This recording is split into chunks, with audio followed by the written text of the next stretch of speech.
Hello hi नमस्कार जय जगन्नाथ सामने आज मु आपण मानक मो स्किन केयर विषय कहबी जेहेतु खरा दिन आसला स्किन रो तो केयर नबा निहाती ही आवश्यक।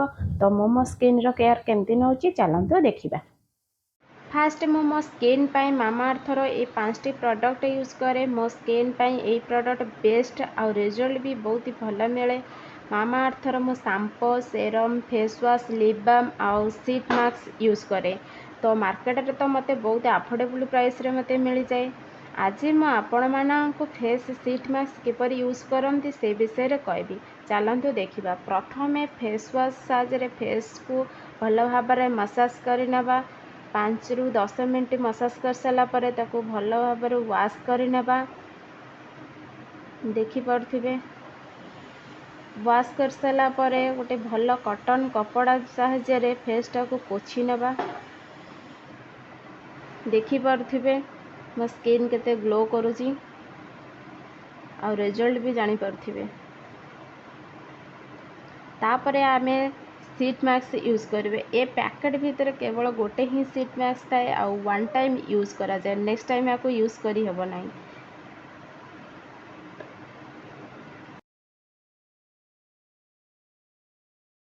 एथिरे बहुत ही सेरम रही थाए।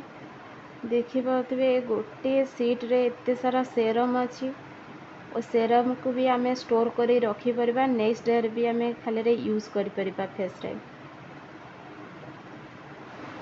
ए शीटा पूरा फेस सेप रे आसी थाए। आपको धीरे खोलिबा देखि पड़थिबे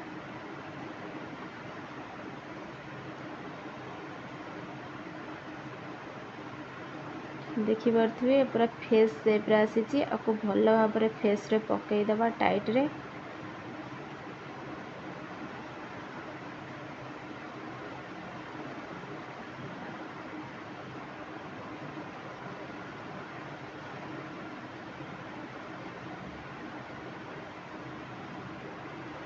पकई सारे भल भाबरे हो गला हमर। देखिए मो हाथ में केते सेरम लगी। आपको 15 मिनट पर्यंत फेस रे सेमती छाड़ीदबा। देखि पड़थे भूत हो जाइए। मो 15 मिनट हो गला। आपको आमे बाहर कर नबा।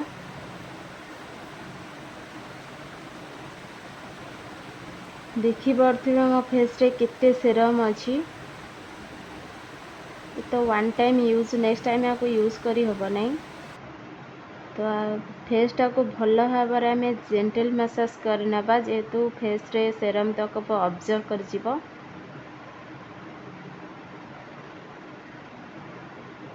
मसाज हो गला।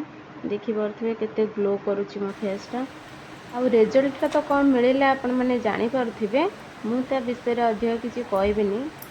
तो तापरे मु यूज करथिली मामाअर्थ रो लिप बाम। तो मोर लिप तो बहुत ही भल लगुतिला। आपण मैंने थरे ये शीट मास्क आनी यूज करंतु। तापरे रिजल्ट कौन मिलबा मते कमेंट बॉक्स रे निश्चय जणेबे। जदि मोर ए लॉन्ग वीडियोटी आपण मानक भल लागिथिबो निश्चय सब्सक्राइब करिवे। जय जगन्नाथ सांग माने।